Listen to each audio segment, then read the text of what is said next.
Bom dia, bom dia, bom dia.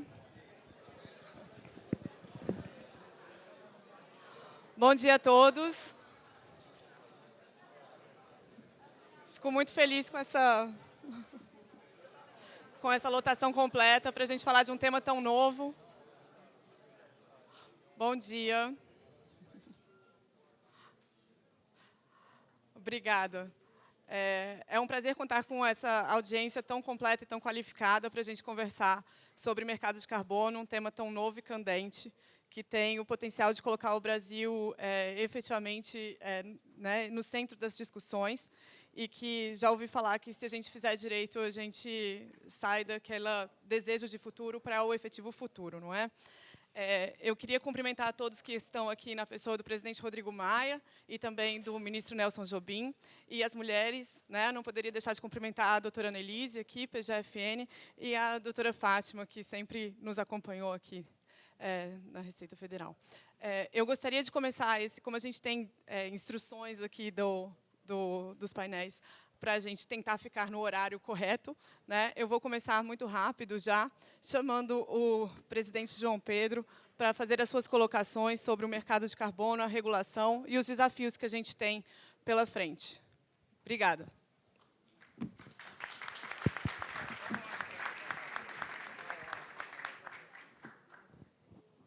Bom, então, bom dia. Não sei se está baixo, a minha voz é que está ruim.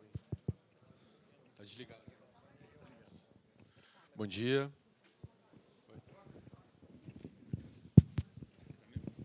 Bom dia. Acho que é a minha voz mesmo, hein?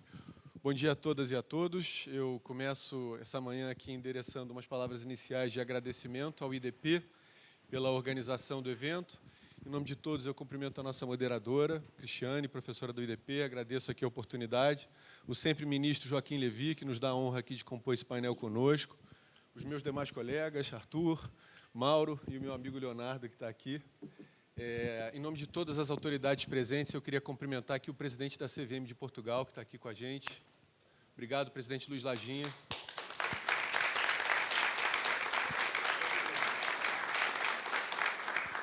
A presença do senhor aqui estreita os laços que unem Brasil com Portugal. Ontem nós celebramos um acordo importante de compartilhamento de informações e esforços para atuação em conjunto.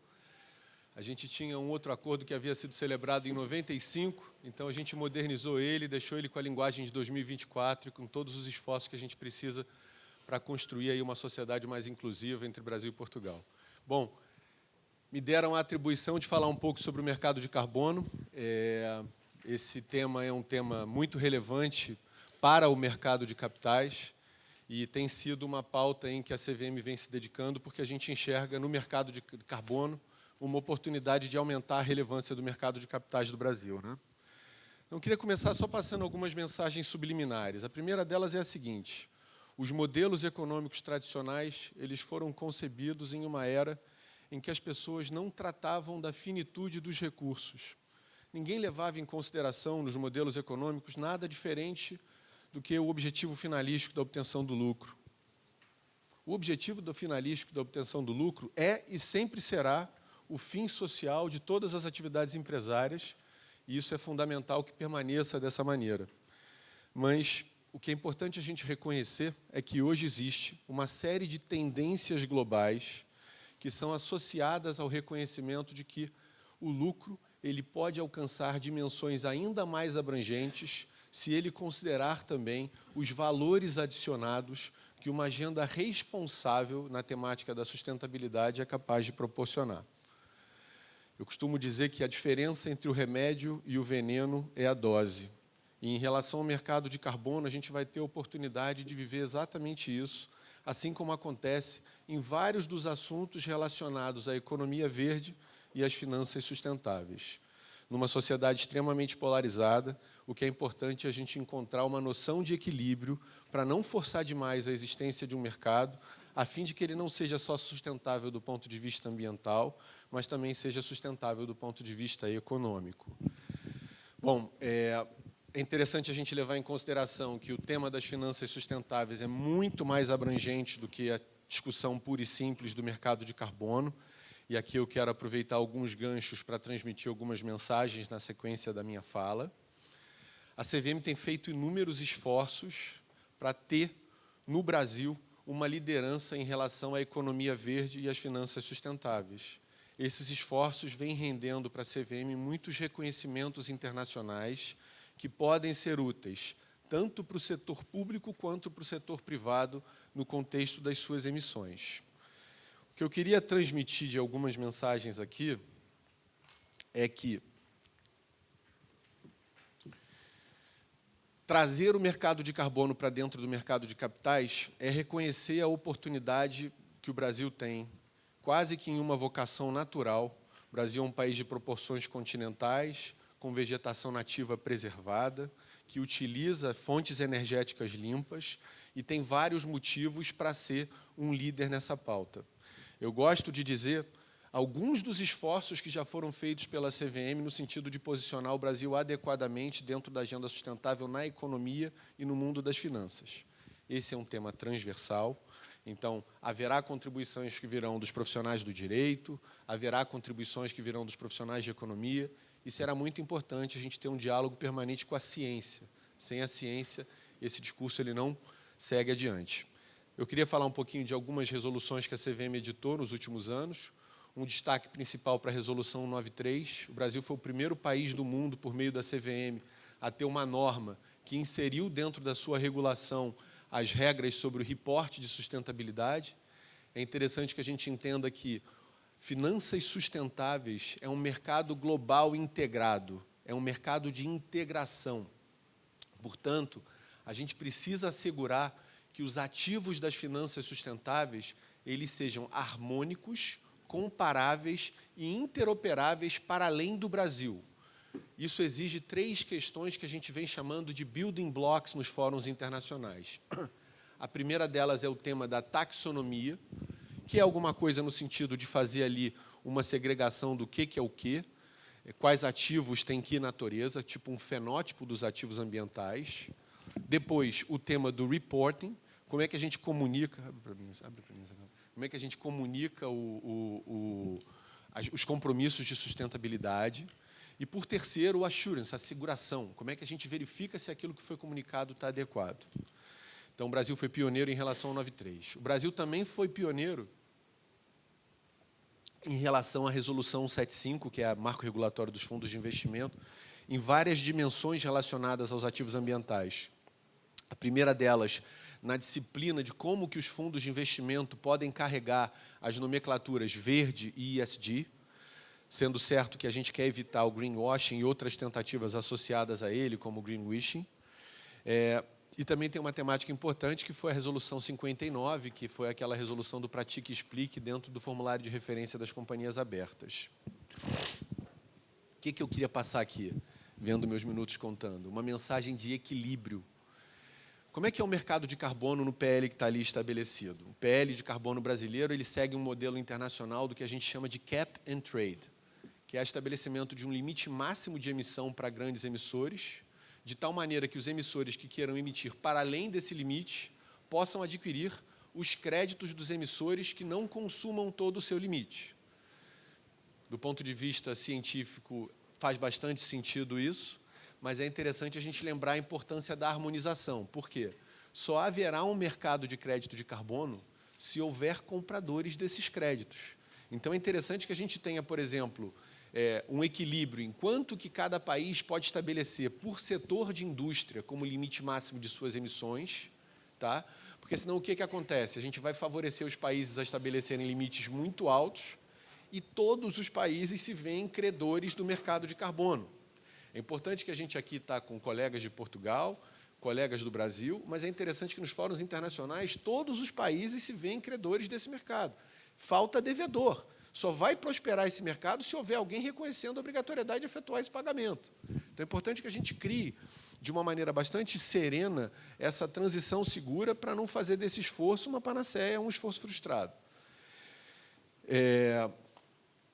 O nosso PL ele tem vários ângulos transversais que a gente podia pegar aqui representantes do Ministério do Meio Ambiente para falar, a turma do agro para falar. eu devia me ater exclusivamente aos 3 pontos principais que tocam a temática do mercado de capitais, que são, 1, a definição da natureza jurídica do crédito de carbono, 2, a temática do regime de sanções que o PL estabelece em relação ao cometimento dos ilícitos administrativos relacionados ao crédito de carbono, e o terceiro é uma brasilidade que a gente devia ter muito orgulho dela e colocar ela como algo muito importante para a gente defender, que são os certificados de recebíveis ambientais. Tá? Guardem esse nome no bolso, me ajudem a defender essa pauta que é tão importante para a CVM. Estou vendo aqui o nosso eterno presidente Rodrigo Maia, que é um defensor do bom diálogo da CVM com a Câmara e com o Senado, e o CRAN é super importante para nós. Tá? Eu vou falar um pouquinho de cada um desses 3 segmentos. O primeiro tema da natureza jurídica, ele está relacionado a como é que a gente poderia classificar o crédito de carbono. Né? Alguns países, do ponto de vista jurídico de mais essência, classificam o crédito de carbono como sendo um commodity. A rigor, a opção legislativa feita pelo Brasil é a classificação do crédito de carbono como um valor mobiliário. Se nós rodássemos o Howey Test no crédito de carbono, que é aquela definição aberta que a Lei 10.303 inseriu na Lei 6385, para ver quais são os valores mobiliários que se enquadram ali nessa noção mais aberta, provavelmente o crédito de carbono não seria enquadrável como um valor mobiliário. Ou então é um erro a opção legislativa? Também não. Pensem que se a gente fizer o Howey Test em vários derivativos, eles também não cairiam no conceito de valores mobiliários. E aí vamos reconhecer que, no Brasil, a nossa dinâmica regulatória para os mercados de capitais é muito menos complexa do que em outros países. Pensa, por exemplo, como funciona nos Estados Unidos. O mandato da CVM no Brasil é muito maior do que o mandato da SEC nos Estados Unidos. O mandato da SEC nos Estados Unidos se limita aos securities. Por exemplo, os commodities nos Estados Unidos, quem cuida deles é a CFTC. E, para além disso, a parte dos auditores lá é traçada pelo PCAOB. É interessante dizer também que a gente ainda faz aqui o julgamento dos ilícitos administrativos referentes à interpretação da lei das SA. Ou seja, o mandato da CVM no Brasil ele é muito largo. Por que eu queria dizer isso? Porque classificar o crédito de carbono como um valor mobiliário no Brasil não é um erro. Classificar o crédito de carbono como um valor mobiliário no Brasil é reconhecer que no regime de transferência, circulação, comercialização, já existe todo um conhecimento adquirido ao longo do tempo que a gente pode apropriar o crédito de carbono, trazendo rigidez e segurança para o funcionamento desse mercado. Indo para o segundo ponto, falando um pouco sobre o regime das sanções, eu achei que o PL foi super cuidadoso no sentido de evitar um bis in idem, no sentido de que os ilícitos decorrentes de eventual problema na negociação dos créditos de carbono no ambiente do mercado de capitais entram também na apuração do regime sancionador da CVM, para não haver 2 vezes a aplicação de um regime sancionador. Meu terceiro ponto aqui é a defesa do CRAN. O CRAN é o Certificado de Recebíveis Ambientais. 2021 teve o marco legal da securitização, ampliando a possibilidade dos produtos securitizáveis para além do setor imobiliário e do setor ambiental. O CRI e o CRA são ferramentas muito bem sucedidas na economia brasileira e a gente observa eles crescendo de forma muito grande ao longo dos últimos anos no mercado de capitais, em grande parte por conta do incentivo tributário associado a eles, que permanece, mas houve recentemente ali uma resolução nova do Conselho Monetário Nacional tentando restringir um pouco o lastro dos créditos que são enquadráveis dentro desses 2 valores mobiliários. O que eu queria dizer para vocês? O certificado de recebíveis ambientais é a democratização da agenda sustentável. Por quê? Porque a pauta do crédito de carbono é uma pauta dos grandes emissores, das super grandes companhias abertas. E é natural que seja assim, porque você não quer onerar o pequeno e o médio empreendedor. Você quer que o pequeno e o médio empreendedor eles possam crescer com uma legislação suave, flexível, sem muitos entraves, sem muito peso nas costas do empreendedor. Então, o que é importante? Se a gente quiser ver a agenda sustentável, de fato, florescer no mercado de capitais, é importante que ela não se limite ao crédito de carbono, ao mercado de carbono regulado. Então, por exemplo, nos estudos que a gente vem desenvolvendo na OCDE, e o Brasil hoje em dia tem uma cadeira cativa lá no membro permanente lá do Conselho de Governança Corporativa, a gente fez um estudo para analisar os efeitos econômicos dos green bonds, que são os títulos de dívida verde. E a gente observou que, no momento atual, não há evidências empíricas de um valor adicionado em relação aos compromissos ambientais assumidos pelos emissores. O que é importante? Vamos fazer isso de forma gradual. Essa é uma agenda muito importante e uma agenda cheia de oportunidades para o Brasil. O mundo vem reconhecendo no Brasil essa liderança.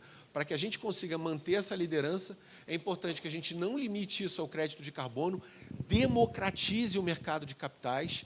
O CRAMB, ele proporciona o ingresso de mais emissores e ainda traz aqui algumas questões porque ele não compete com o crédito de carbono de maneira geral.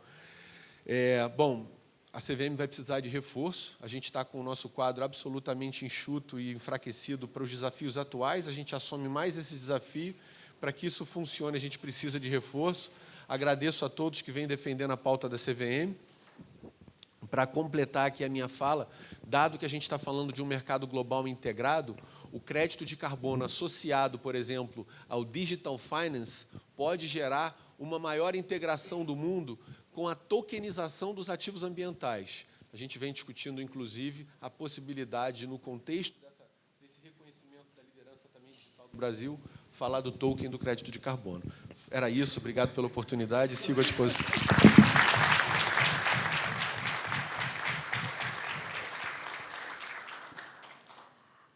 Agradeço, presidente João Pedro, pelas elucidativas palavras. E como Deus não dá o frio, só dá o frio segundo o cobertor, né? Esse mandato grande da CVM significa que a CVM tem uma potência para regular esse mercado e ser um facilitador dessa comunicação entre o mercado de carbono brasileiro, né, e aqueles que a gente um dia reconhecerá como devedores do mercado de carbono internacionalmente. Eu vou passar a palavra aqui ao Dr. Leonardo Barbosa, diretor de Relações Institucionais da CVM, pedindo desculpas pela ausência... da CNF, desculpa... Da CNF, da Confederação Nacional das Instituições... Errei o nome da minha própria instituição, da Confederação Nacional das Instituições Financeiras. O Dr. Leonardo ele vai fazer a apresentação no lugar do presidente Isaac Sidney, da Febraban, que pede excusas pela ausência, teve que participar do Febrabantec. Passo a palavra. Muito obrigado, bom dia a todas e todas, bom dia, Cristiane, bom dia aos colegas da mesa, né? Bom dia a toda a plateia, cumprimento a todos na pessoa do nosso presidente Rodrigo Maia, que está aqui nos prestigiando. É uma satisfação estar participando aqui com vocês, vou ser bastante objetivo aqui, tocando num dos pontos que eu sei que é muito importante para uma das nossas associadas, que é a Febraban, mas que, na verdade, é reconhecido por todas. A gente tem um fórum técnico que debate a questão do mercado de carbono e todas as associadas da CNF, que envolvem o mercado bancário, o mercado financeiro, o mercado de capitais, as infraestruturas de mercado financeiro, todas estão de acordo com o ponto do tratamento desse ativo como valor mobiliário, sempre que ele for negociado em mercado financeiro ou de capitais. Eu quero aprofundar um pouquinho em relação a isso. Essa discussão, naturalmente, não é uma discussão diletante, né? Vou ter a ousadia de fazer aqui uma metáfora com as decisões da Constituinte, na frente do ministro Jobim.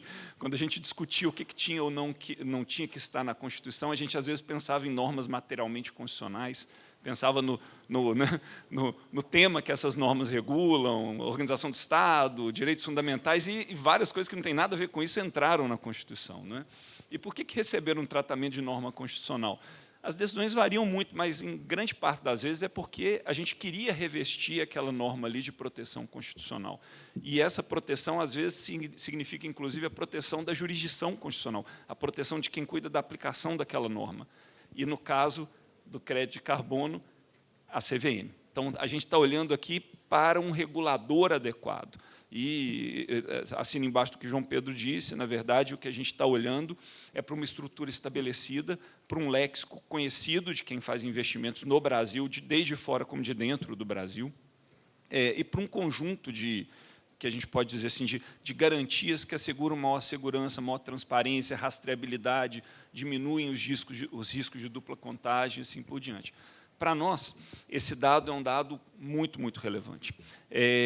Eu vou situar muito rapidamente aqui essa discussão no contexto de Congresso. A gente começa a fazê-la já tem algum tempo. O projeto lá no âmbito da Câmara dos Deputados, que começou a discutir isso, já era de 2015, e essa discussão toca num tema, esse sim, muito caro para mim, que sou servidor licenciado de carreira da Câmara e fui secretário-geral da mesa, que é a questão do processo legislativo. Câmara e Senado debatem esse tema. O deputado Eliel, que foi o relator na Câmara, deve estar no anfiteatro ao lado aqui, também participando de uma das mesas, né?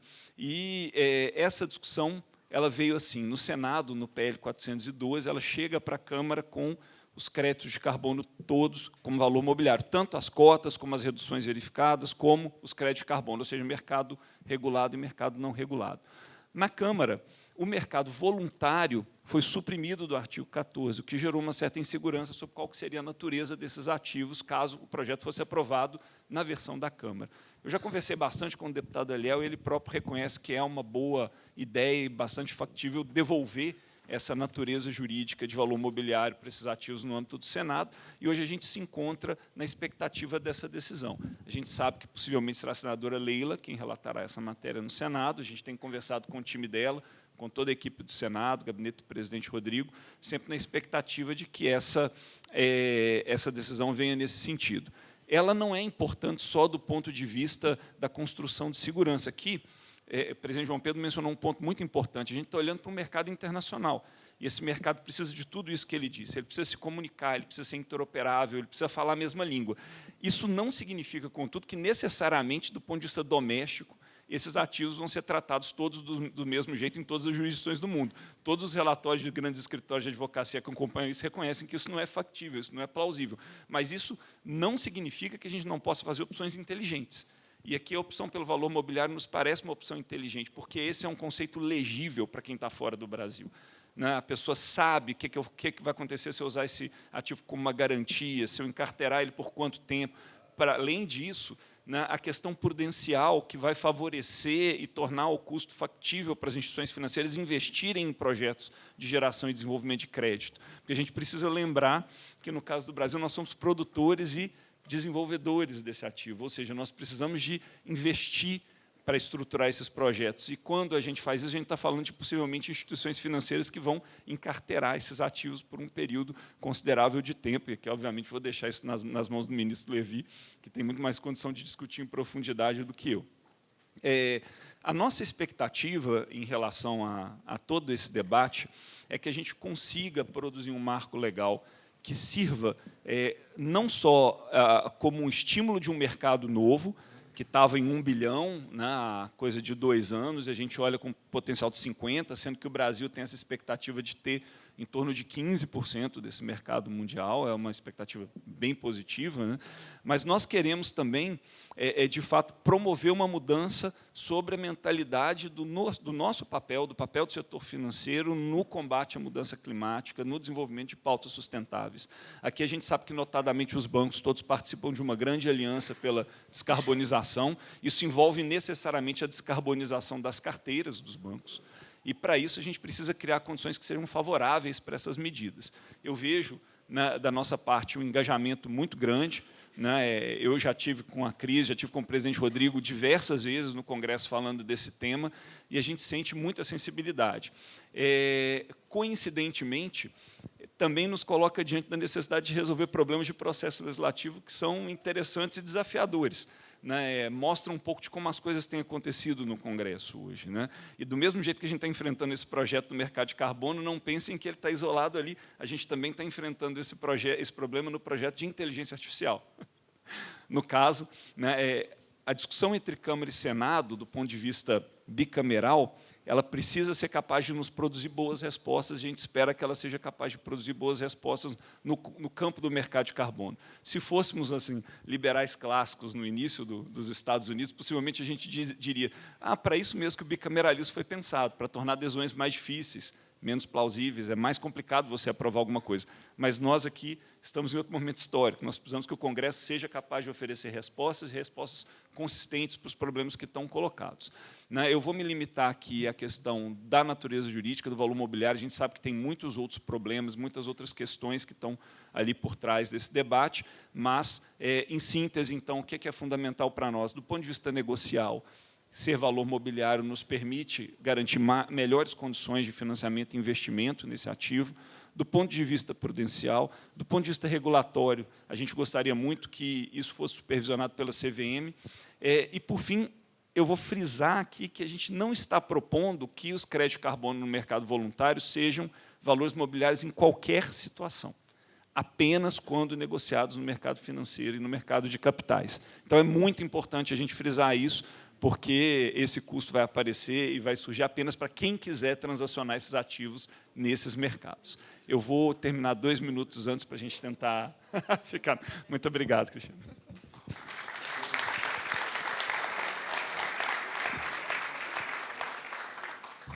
Agradeço ao doutor Leonardo, perguntando se ele realmente não é da CVM, por essa defesa tão... Não é uma defesa tão veemente. Pois é, e já passo aqui a palavra ao ministro Joaquim Levy, hoje diretor econômico do Banco Safra, né, para falar um pouquinho também do mercado de carbono. Já aprendi bastante com o senhor ao longo das audiências no FIB e creio que a gente aprenderá um pouquinho mais aqui sobre a questão da sustentabilidade. Muito obrigado. Bom, primeiro, é uma grande satisfação, é um pouquinho intimidador estar diante de uma plateia de juristas e advogados, como simples engenheiro, mas, enfim, vamos lá.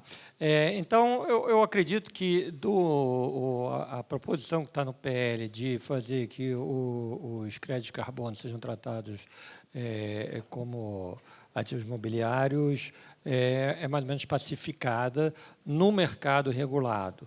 Agora, como foi mencionado brevemente pelos outros 2 palestrantes, o mercado regulado, no fundo, vai ser uma fração pequena do mercado total de crédito de carbono.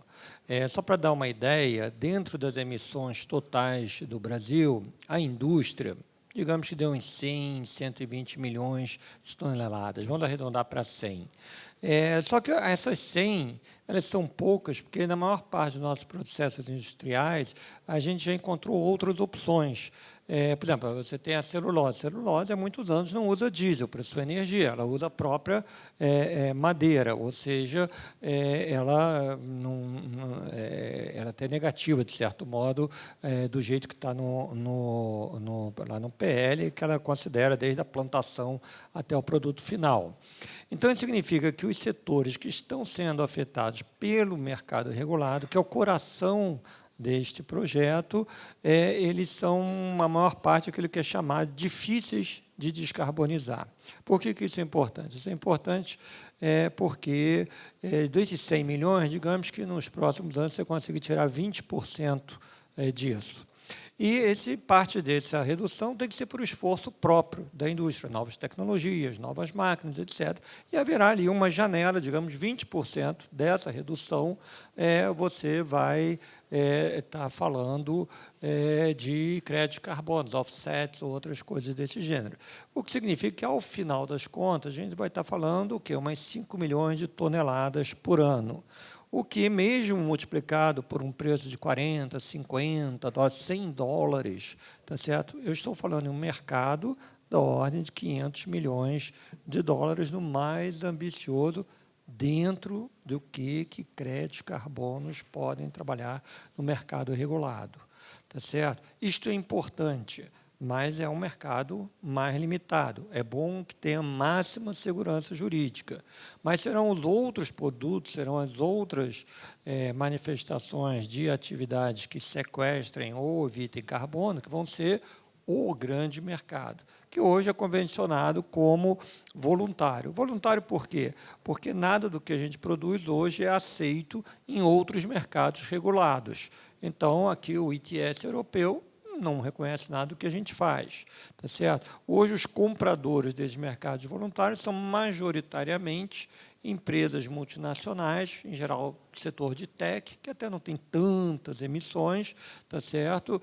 Mas que querem fazer esses offsetting e têm um dinheiro, querem ter toda uma perspectiva de fazer isso, inclusive em questão de carbono evitado em florestas, etc. e tal. Então, o que eu chamo a atenção, e aí um pouquinho mais do lado econômico, financeiro, é o seguinte: primeiro, o que eu quero desse mercado de carbono regulado no Brasil? No fundo, a razão por que eu quero, dado que a proporção da indústria no total corresponde a menos de 10% das emissões brasileiras, não vai ser eu botar o mercado de carbono que vai realmente fazer um impacto nas emissões de carbono totais brasileiras. O que faz realmente a diferença é desmatamento, são outras coisas, tá certo? Até por razões aí de negociações muito antigas, a pecuária, que se pode discutir se é o caso ou não, mas está lá. Muito bem. Então, o objetivo desse mercado não é drasticamente reduzir as nossas emissões. O segundo motivo que se pode considerar é o seguinte, é proteger a nossa indústria no seu comércio internacional. E aí é muito importante que ele seja desenhado de forma que ele seja reconhecido. Todo mundo aqui conhece de CBAM, todo mundo conhece outras medidas.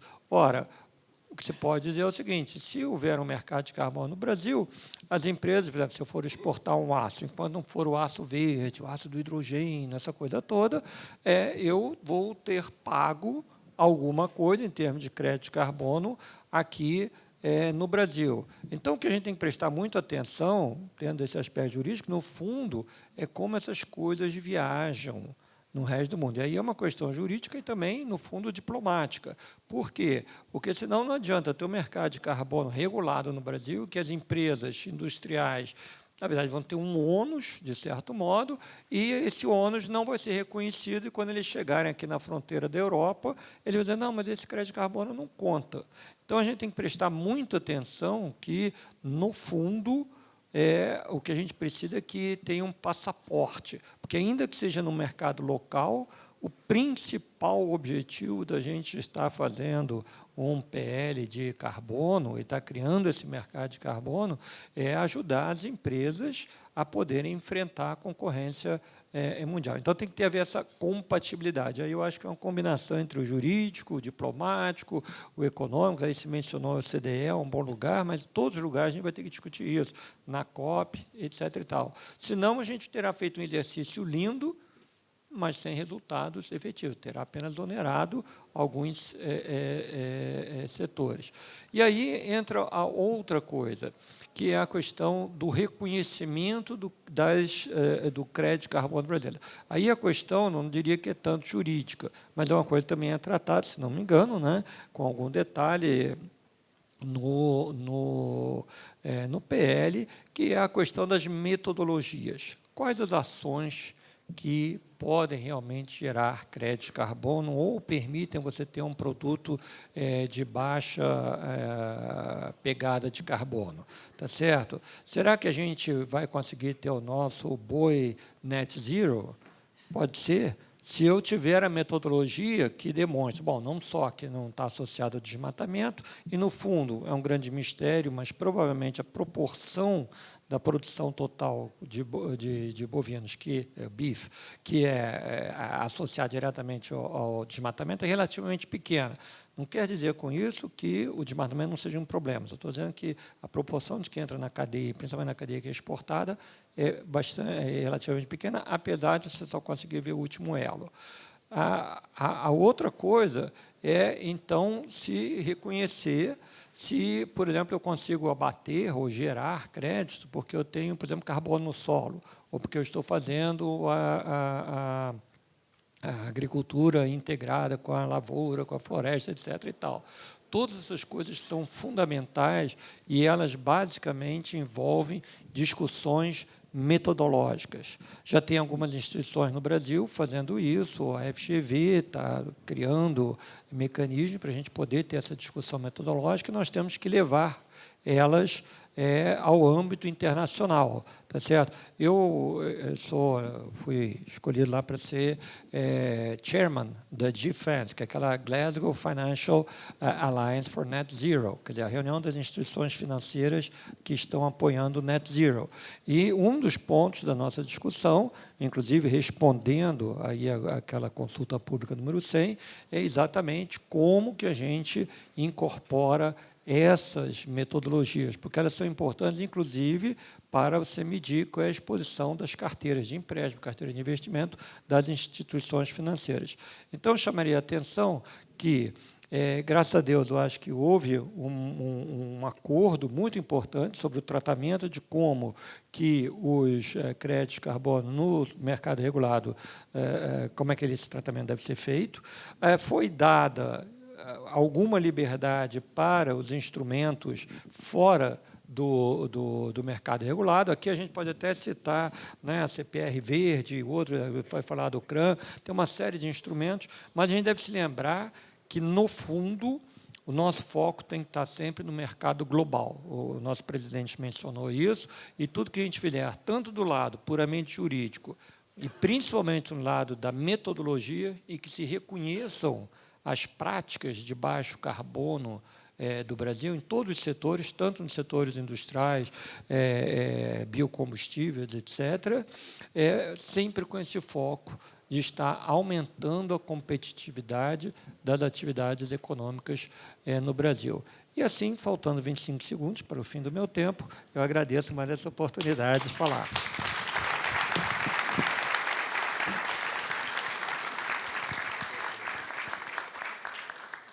Muito obrigada, ministro. O recado fica bastante internalizado, de que a gente tem que olhar para a nossa regulação interna, mas o ponto importante é a gente chamar a diplomacia para começar a tentar expandir as formas como a gente vai interagir com o mercado e com a regulação internacional. O Dr. Mauro Ribeiro Neto, agora, diretor executivo da Votorantim S.A., continuará falando um pouquinho para a gente sobre a regulação financeira desse mercado, ainda interna, mas com a promessa da gente também incluir depois, entender como que a gente faz esse transbordo, né? Obrigada. Obrigado, bom dia a todos. Combinei com a Cris que eu ia quebrar um pouco o protocolo, ia falar mais sobre a perspectiva da indústria bancária. Não vou me aventurar também em falar da perspectiva jurídica, para não passar vergonha aqui, como o ministro bem salientou. E a minha ideia é discutir um pouco, de forma bem pragmática, como garantir recurso para essa transição, para investimentos em projetos de carbono. Então, muito tem se falado em certificação, originação, mas essa indústria vai passar também pelo sistema bancário, não só pelo mercado de capitais. E a realidade é que hoje a gente tem desafios importantes no financiamento desses projetos, passando desde regularização fundiária, passando por colateralização, que aí depende muito da natureza jurídica desse instrumento, e eu acredito muito que esses pontos precisam ser endereçados nos próximos 10 anos. Se a gente dividir, tentando fazer aqui uma perspectiva nos últimos 10 anos, dos últimos 10 anos da indústria financeira, indústria bancária, ela estava muito focada em democratização, bancarização, em competitividade e tecnologia. Né? Se a gente pega nos últimos 10 anos, muito se fala em Pix e Open Finance, mas você pode pegar a abertura de arranjo de pagamento, balcão de recebíveis, cadastro positivo, o fim do lock-in em folha de pagamento.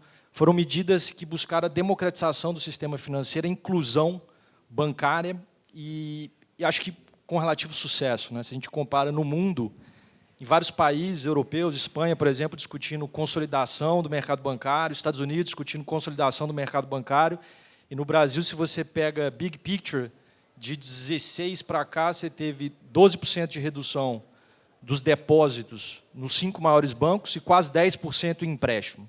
Então, assim, são números bem relevantes que mostram que a gente fez um bom trabalho para colocar o produto financeiro, sair do foco do produto financeiro e focar na experiência do cliente e trazer cada vez mais cliente para o ambiente formal, para o ambiente bancarizado. Né? Não é à toa que no Brasil a gente tem mais de 1.000 fintechs, 200 ligadas só a empréstimos, diretos ou indiretos, você não tem isso em lugar nenhum do mundo. Temos um sistema financeiro bastante tecnológico, difícil de comparar em qualquer país do mundo a relevância da tecnologia e da regulação para empurrar essa tecnologia no Brasil e fomentar a competição. Né? Essas fintechs, eu costumo dizer que tiveram 3 papéis bem relevantes na indústria bancária. Primeiro, motivar os incumbentes a saírem do lugar. Então, os incumbentes todos fizeram um catch-up de tecnologia e experiência do cliente. Fazer parceria com os incumbentes, então muitos incumbentes hoje atuam de forma tecnológica através das fintechs, e trazer mais competição para o sistema. E aqui eu vou vou tangenciar o assunto de carbono, e por que a regulação é bastante importante. Muito das modificações da revolução da indústria financeira veio dessas fintechs, né? Acho que no Brasil a gente tem vários exemplos delas, bem-sucedidos, e isso muito por conta de um push da regulação. E quando a gente olha hoje para o mercado de carbono, a maioria das empresas de tecnologia estão focadas, talvez, na parte mais fácil, que é a parte de tokenização, que a gente tem tecnologia disponível, e na parte de certificação e criação de metodologia. E o problema central é a regularização fundiária. Então, a gente não tem hoje tecnologia, empresas de tecnologia focadas nesse problema que, uma vez resolvido, você consegue atacar o problema da redução do custo de crédito, você consegue trazer mais segurança jurídica para a colateralização desses empréstimos para financiar os projetos de carbono. É uma indústria de capital intensivo. Hoje, para você fazer um reflorestamento no Brasil, você gasta, em média, de 30 a 40 mil reais por hectare. É bem caro. A maioria dos projetos de reflorestamento, o valor, dada a volatilidade do preço de carbono, está nos produtos agroflorestais. Então, você pega um Project Finance, o retorno está muito mais nos ativos agropecuários do que no crédito de carbono em si. Então, eu falei um pouquinho dos últimos 10 anos, que eu acho que foram focados na melhoria da experiência, né, e na inclusão financeira, e talvez os próximos 10 anos sejam focados, deveriam ser focados, a gente está vendo exemplos já, como o marco de garantias, como o Desenrola, e eu vou explicar um pouco como eu vejo isso tocando no mercado de carbono, em como melhorar os indicadores de recuperabilidade de crédito no Brasil. Quando você compara o Brasil com os PIBs globais, os indicadores de recuperação, de celeridade, de assertividade para recuperar uma garantia, para recuperar um produto, né, colateralizado, o Brasil está aquém da metade da média global. E é óbvio que isso impacta no custo de crédito, que, por sua vez, impacta o spread, que, por sua vez, vai impactar o flow de recursos financeiros fora do mercado de capitais para financiar essa agenda verde. E aqui eu me permito falar também de outro produto ligado à agenda verde, que não necessariamente está ligado ao mercado de carbono, que é, por exemplo, o financiamento de painéis solares no país. Já é uma indústria gigantesca, cerca de 400, 500 milhões de reais por mês de financiamento só no varejo, fora os projetos de atacado, e esse é um produto não colateralizado. Esse é um produto clean, na maioria das instituições financeiras, dada a dificuldade de se recuperar o bem. Ao contrário de veículos, onde você tem uma central de gravame, você tem agora, com o novo marco de garantia, a possibilidade de uma recuperação até extrajudicial, que vai impactar no custo de crédito, vai impactar no spread bancário. Foi uma excelente inovação. A gente tem um mercado hoje de quase 400 mil carros financiados no Brasil, que serão muitos elétricos daqui a uns anos. Mas aqui eu quis trazer esse exemplo para demonstrar que, se os últimos 10 anos foram focados em melhoria da experiência do cliente, em democratização do sistema bancário financeiro, que, diferente do mundo inteiro, que a gente está vendo um movimento, pelo menos Europa, Estados Unidos, contrário, os próximos 10 anos vão precisar estar focados em segurança jurídica para colateralização de produtos, para financiar, inclusive, projetos de carbono. Quando a gente olha hoje a natureza jurídica, não vou me imiscuir aqui a falar sobre a natureza jurídica, dado que já foi bastante falado, mas para os bancos financiarem os grandes projetos de reflorestamento, e aqui falando um pouco de experiência própria, esses projetos precisam de ter, no mínimo, 120, 130 mil hectares. É muito difícil você fazer um projeto de carbono hoje de reflorestamento em áreas pequenas. Ele não se paga. Para os bancos financiarem esses projetos, a segurança jurídica, a amarração no colateral desse financiamento é essencial. E trazer, como eu disse no início, mais assertividade, velocidade, redução de custo para a recuperação desses ativos que estão colateralizados, e isso tem um impacto gigantesco, né? Principalmente para os bons pagadores, para os bons clientes que vão experimentar a redução do spread de crédito. Então, eu prefiro ver muito se fala no Brasil sobre spread de crédito, sobre os custos altos de financiamento. Eu prefiro olhar o copo cheio. Se você olha os últimos 10 anos e olha produto a produto, o spread em cada produto ele vem reduzindo. A gente vem melhorando segurança jurídica, vem melhorando regulação, tem muita competição. O mercado de financiamento de painel solar era um mercado de 3 players, hoje tem mais de 15 players financiando sem colateral. Então, olhando um pouco o copo cheio, acho que a provocação que eu coloco aqui, depois queria ouvir os demais, é como trazer segurança jurídica para garantir um colateral forte e robusto, que seja economicamente apreciável para o banco e a gente possa retomar, obviamente, e garantir assim a redução do spread bancário. Obrigado.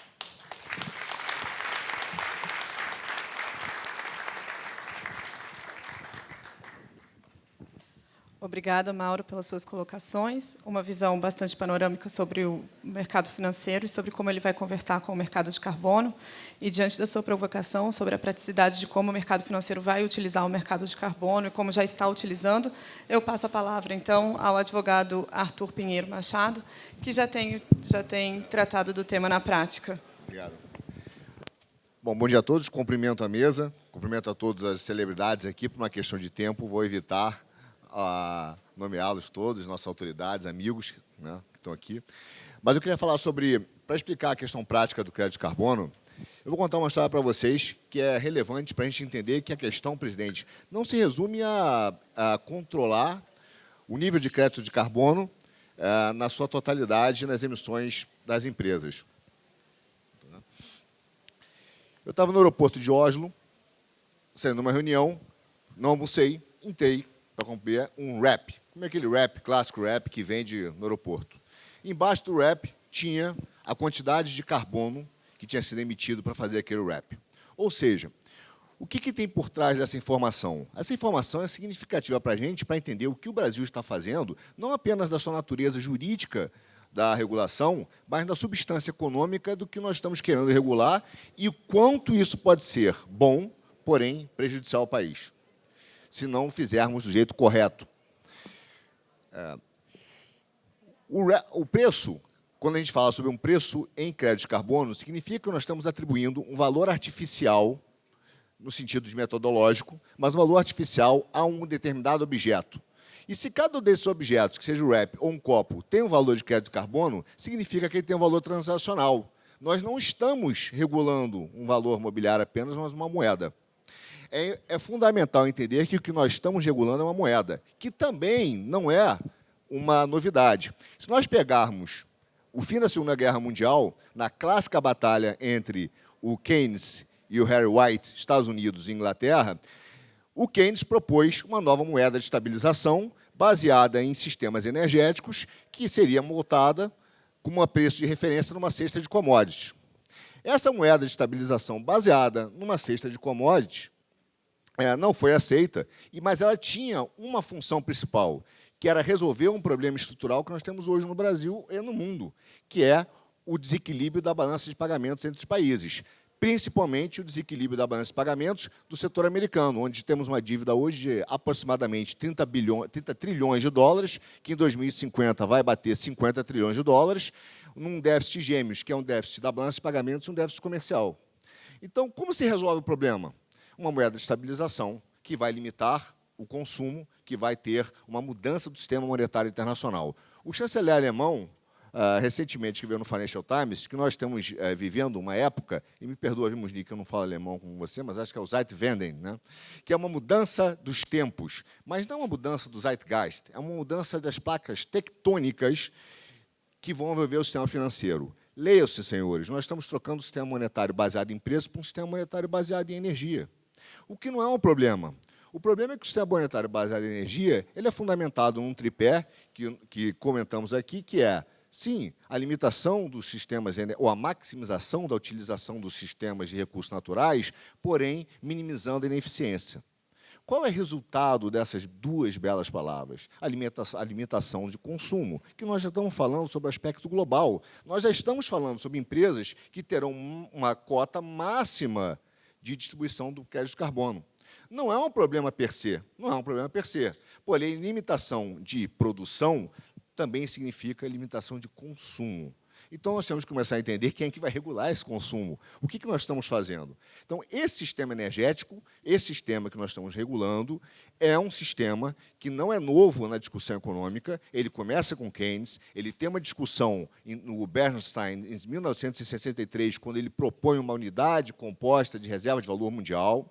Ele tem um reflexo, uma discussão que foi feita em 2008 pelo Sarkozy, também pelo Gordon Brown, aqui na Inglaterra, e pelo Banco Central chinês, que disse que precisávamos de uma nova moeda internacional de estabilização que não fosse tão ligado ao sistema monetário internacional como o sistema monetário americano, dependente apenas do dólar. E está, de novo, nessa discussão paralela do crédito carbono, ocorrendo no BRICS, quando, por exemplo, Rússia, China e Índia começam a dizer que vão lançar uma moeda que é a UNIT, que é formada por 40% de uma cesta de papéis de moedas dos países dos BRICS, mais 60% no ouro.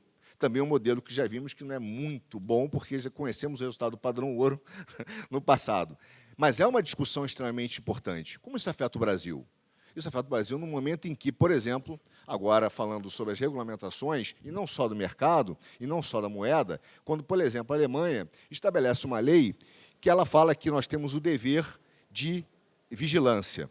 Então, a Alemanha estabeleceu uma lei recentemente, que é a lei sobre a cadeia de fornecedores, que diz que uma empresa alemã, por exemplo, que tem sede na Alemanha e atua no Brasil, mas também uma empresa brasileira que atua na Alemanha e tem sede no Brasil, tem o dever de vigilância de toda a sua cadeia de fornecedores. No momento que eu tenho o dever de vigilância das minhas cadeias de fornecedores, eu sou obrigado a garantir que todas as minhas cadeias de fornecedores estão dentro dos critérios OSG ou de limitação do crédito carbono. Resumindo, se a Bosch no Brasil quiser comprar, ou o seu escritório, quiser comprar folha de papel, eu tenho que garantir que esse fornecedor está dentro do mercado de ESG. No momento, a gente fala, mas isso vai atingir os pequenos e médios. Não vai atingir os pequenos e médios, atingirá os grandes. É uma realidade. Mas a agenda, por exemplo, da ONU, já bota que, a partir de 2050, a emissão que estará sendo controlada para os grandes players irá para as pequenas e médias empresas. Agora, no momento em que uma grande empresa tem o dever de vigilância, mesmo que ferindo um princípio da extraterritorialidade, né, a gente ainda começa a dizer qual é o ponto que a soberania do Brasil está sendo atacada e em que momento a indústria nacional e o Brasil terá, de fato, um desenvolvimento de mercado. Eu digo isso porque não falo só do Brasil. Dos 45 países mais pobres do mundo, nós temos, basicamente, que eles pertencem ou participam com 1% apenas do todo o fluxo global de negócios ou de transações internacionais. Só que tem 25% da população. Numa moeda lançada com limitação do crédito de carbono, com limitação dos recursos naturais, qual é a agenda que nós queremos, globalmente, discutir para desenvolver esses países? Será impossível. Então, nós estamos criando, nesse arranjo, e veja, não é uma discussão sobre a pauta climática, é uma discussão sobre o arranjo que está sendo feito, econômico-capitalista, porque a gente não pode esquecer que os modelos econômicos não são uma monocultura metodológica, então a gente tem que perceber que o que está sendo discutido é, de fato, uma barreira tarifária, uma barreira regulatória que pode colocar o desenvolvimento de algumas empresas no mercado brasileiro e fora, sujeito a um atraso ou a impossibilidade de desenvolvimento, salvo um custo muito elevado de investimento para que ele possa sair daquele lugar. Essa discussão o Brasil tem que ter. Em que momento essa pletora de regulamentações que estão sendo feitas vão, de fato, ferir a nossa soberania? Eu quero lembrar aos senhores que somente ano passado foram emitidas, entre legislação, diretrizes normativas, 2.600 regulações na ONU sobre mudanças climáticas. 2.600. Então, a gente começa a perceber que não há problema algum, e é importante, nós mudarmos o sistema monetário, é uma discussão madura, é uma discussão que nós temos que entender como ela se dará. Está sendo construído um modelo paralelo de um sistema monetário baseado em preço para um sistema monetário baseado em energia, mas será que nós estamos discutindo, do ponto de vista da legislação brasileira, das empresas brasileiras, dos recursos naturais brasileiros, de fato, uma estratégia de país que preserve a nossa indústria e possa desenvolver realmente o Brasil?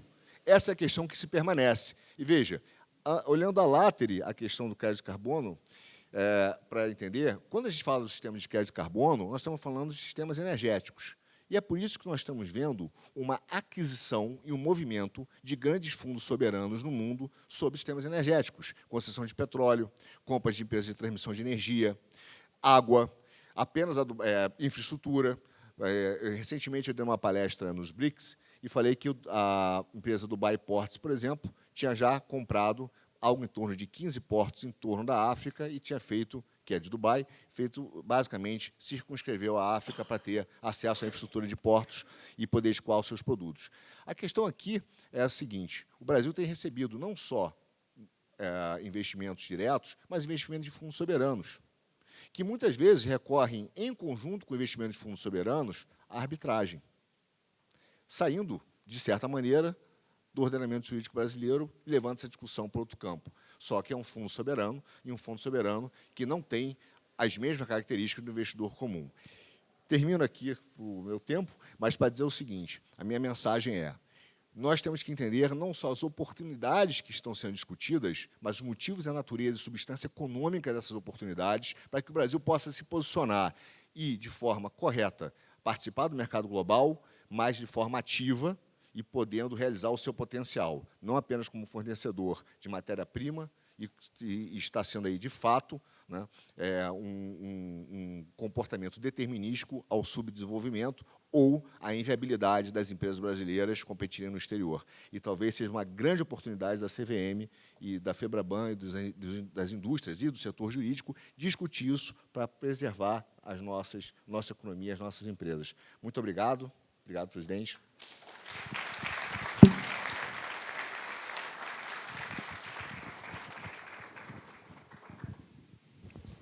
Agradecendo a todos, e porque nossos palestrantes cumpriram rigorosamente a tempo, né, o que lhes foi aqui concedido, eu vou abrir a palavra para algumas considerações finais pelo presidente João Pedro e pelo ministro Joaquim Levy, porque não teremos oportunidade tão cedo de ter essas considerações sobre esse tópico tão candente com essas duas autoridades no tema. Por favor, presidente. Bom, então, só para fazer um wrap-up final aqui, aproveitando as falas que foram ditas e tentando costurar e conectar todas elas, eu achei muito interessante a fala do ministro Joaquim Levy sobre a integração global e sobre a atuação dele no GIFENS. Sobre o GIFENS, só para a gente não perder em perspectiva, a presidente Mary Shapiro, que foi presidente da SEC, da CFTC, que é uma liderança global importante nos mercados de capitais, tem estado muito dedicada à pauta. O Mauro falou sobre Digital Finance tentando utilizar o PIX, o DREX, o trabalho que foi iniciado ali pelo nosso Banco Central, que conduziu ao Open Finance, que agora está se conectando com o Open Capital Markets da CVM. O Léo defendeu a temática do valor mobiliário, com a qual eu também intensamente concordo. Gostei muito da fala do Arthur, quando ele fala dos impactos da comunicação, até mesmo nos produtos, em relação aos compromissos assumidos. Por que eu estou querendo falar tudo isso? Porque, no final das contas, quem vai impulsionar a regulação financeira da economia verde é o público consumidor dos produtos, é o investidor que vai pagar um valor adicionado nas emissões de determinados valores mobiliários. E a minha fala é a seguinte: se a agenda sustentável não for sustentável do ponto de vista econômico, ela não vai prosperar. O que é importante a gente ter em perspectiva é o seguinte: essa precisa ser uma agenda de recompensas. O que é uma agenda de recompensas? A agenda de recompensas, ela basicamente é assim: eu sou um fundo de investimentos ou uma companhia aberta, um emissor de valores mobiliários.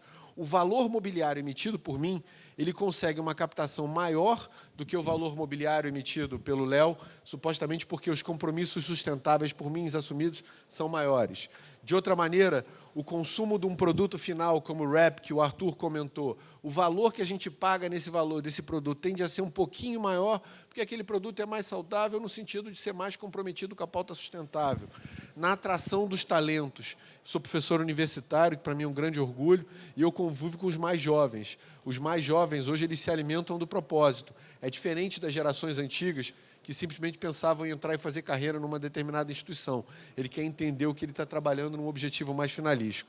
Feita essa minha fala aqui, queria ponderar com vocês sobre a conexão entre o Digital Finance e o Sustainable Finance e a capacidade que o Brasil tem de ser líder nessa pauta, especialmente quando a gente pensa que, para um mercado global integrado, tal como o ministro Joaquim Levy ponderou, a gente precisava, por exemplo, pensar a conveniência de que os créditos de carbono sejam tokenizados para serem comercializados no mercado de capitais. Essa é uma outra discussão, é um segundo momento. Vamos ver o projeto da C. O projeto de lei, tal como colocado, está bem concebido, sempre vai melhorar algum aprimoramento, mas a gente se coloca à disposição para permanecer atento ao diálogo e à escutativa. Obrigado pela oportunidade.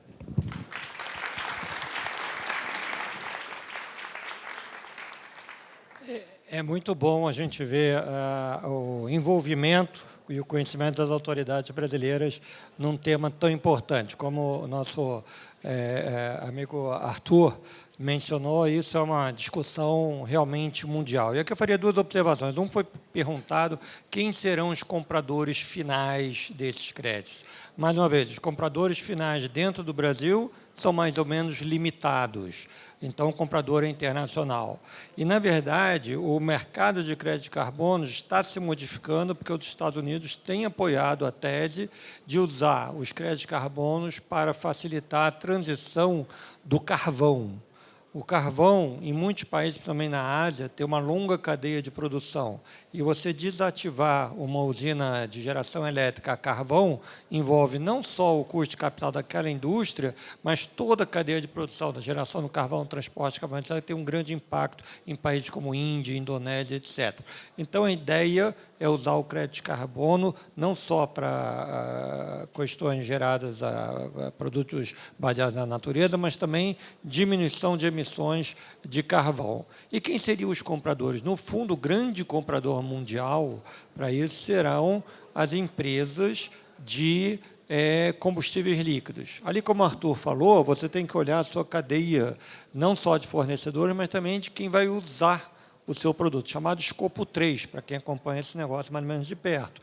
Então, no fundo, o mercado de carbono vai crescer e multiplicar na medida em que o escopo 3 de companhias que usam, no fundo, derivados de petróleo, venham a comprar esses créditos de carbono para lidar com as suas emissões. Isso significa, na verdade, vai ser um consumidor final de combustível que vai estar pagando por aí. Agora, nós temos que ter muita atenção no como que essas coisas vão dar, como que os créditos de carbono vão ser reconhecidos.